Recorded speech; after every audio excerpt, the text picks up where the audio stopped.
Oh my God.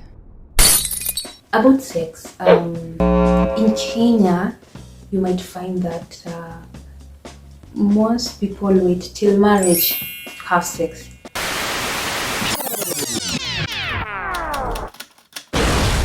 Let's be real. The dating game in America isn't just broken, it's rigged, glitched, and rebooting in safe mode. But what's crazy is this. Even the average American man right now has more potential for finding love than the very women who claim they don't need him. It sounds wild, right?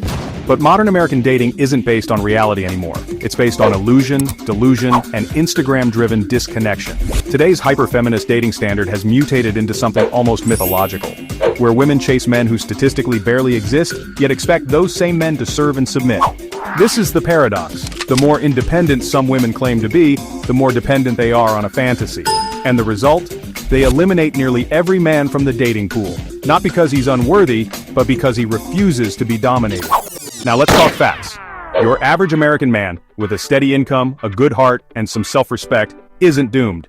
He's actually sitting on untapped global opportunity.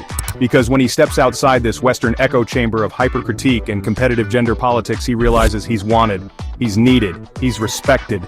Across the globe, traditional cultures still value partnership over power struggles. They see masculinity as a protective force, not a threat, and decency isn't overlooked, it's honored.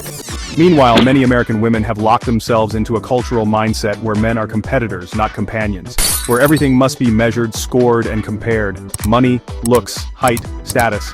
It's less about connection, more about conquest. And the tragedy is, they don't even realize they're boxing themselves into a dating dead zone. Because here's the truth.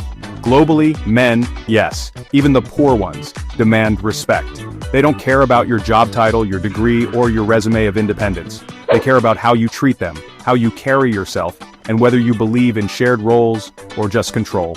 So ironically, the same feminist attitudes that claim I don't need a man end up creating a reality where no man, here or abroad, wants to deal with them. Psychologically, it's a collapse of reciprocity. Philosophically, it's a rejection of natural balance. Historically, it's completely unsustainable. Because when societies face real hardship, war, disaster, collapse, what happens? We don't lean into equality theory, we lean into survival, and survival has always required men to lead, protect, and provide. It's not a social contract, it's a biological one. Nature doesn't care about your ideology, it cares about continuation.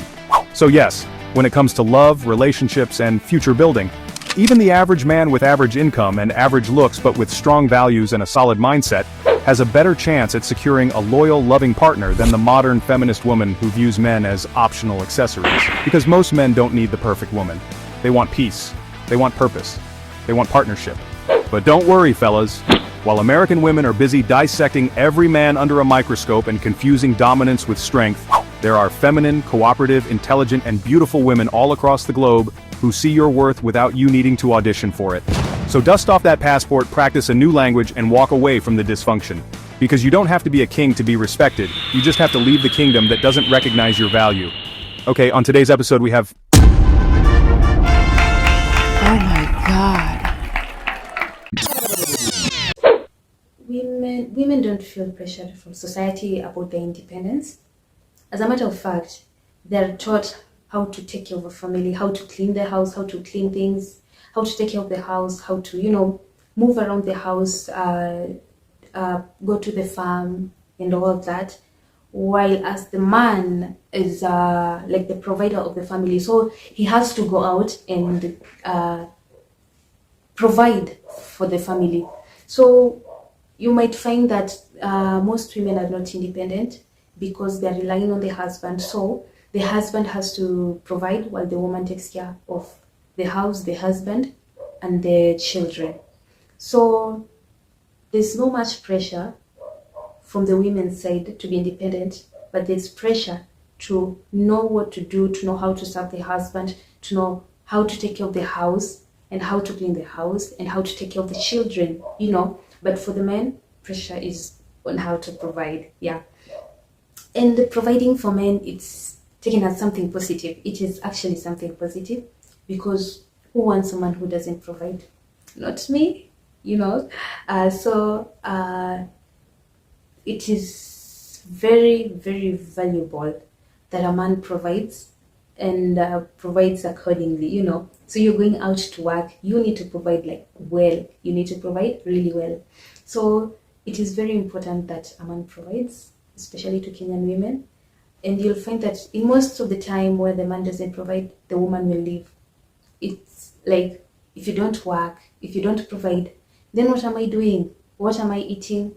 Why am I taking care of the house, cleaning the house, and you're not providing well, So you find that the women will leave because you're not providing. And to them, as a man, you should really provide. And yeah, you should provide. Yeah. About sex, in Kenya, you might find that most people wait till marriage to have sex. It's not in the early stages of dating. Like, you need to have sex in the early stages of dating so that you can date, or so that you can move on to the next step or various things. Yeah. So in Kenya, most of the women really want to get married. And there's a norm that says some women won't get married if they are not virgins, if I'm not wrong.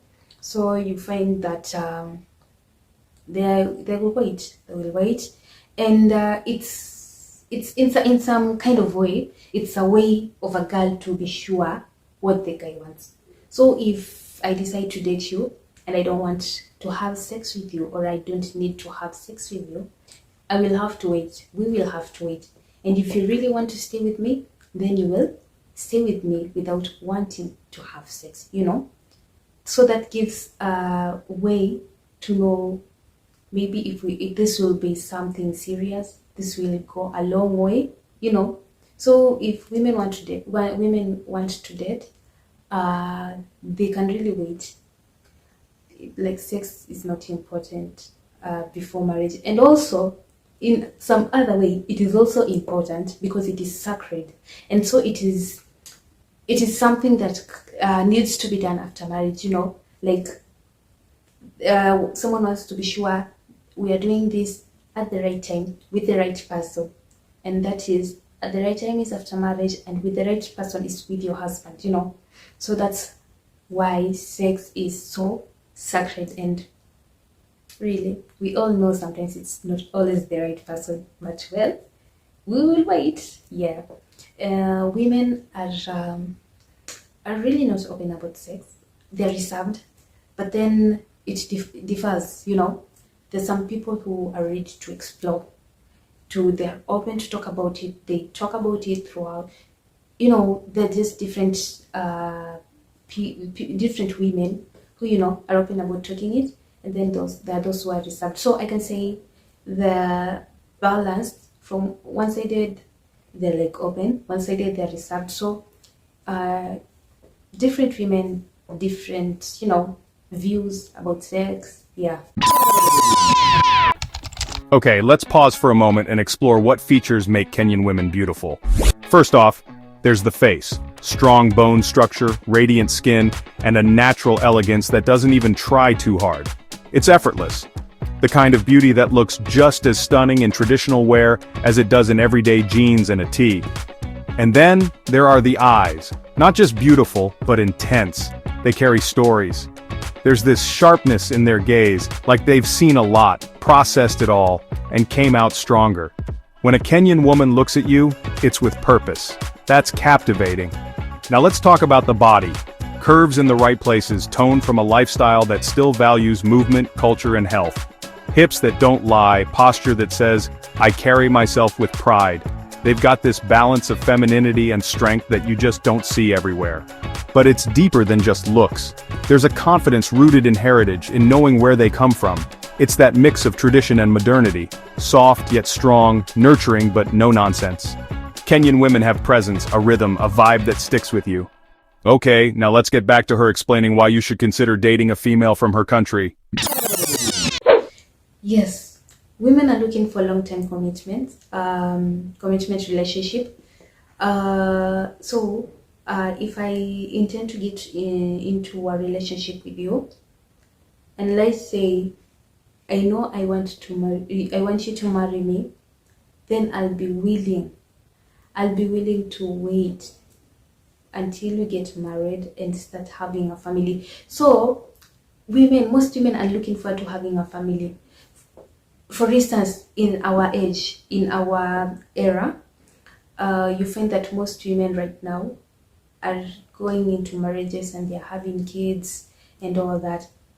Most of my age mates have kids because they want a long-term commitment, and they are sure that in marriages they'll get a long-term commitment, So they're looking forward to long-term commitment. They would want to date, yes, take things slow, yes, but still take things far, So they would want to get married and stay in a long-term committed relationship. And women are willing to commit. Women in Kenya are really willing to commit, yeah. And so they would like to stay in a relationship, stay longer, and have a happy, lovely life. Yeah, happy ever after. Yes. Where do I begin? My country is so beautiful. The scenery, the wild animals, the beach, the coast, we have an ocean. It's a beautiful country, and to top it all, the cultures. We have different tribes in Kenya, many tribes in Kenya, and you find that they all have different culture. Their culture varies from their dressing, from their cooking, from their normal daily living. And so my country is so blessed, and it's a good place to come, to chill, to visit, to live. It's a good place. It has good tourist attraction, and the big vibe and everything, the nature, the forest. So my country is a beautiful country with lots of different people, different type of people, different cultures, different tribes. If you come here, you will enjoy, like really enjoy. So that's why I even love my country. Yeah. And Kenya is really a beautiful place. Okay, that's it. Thank you for watching this video.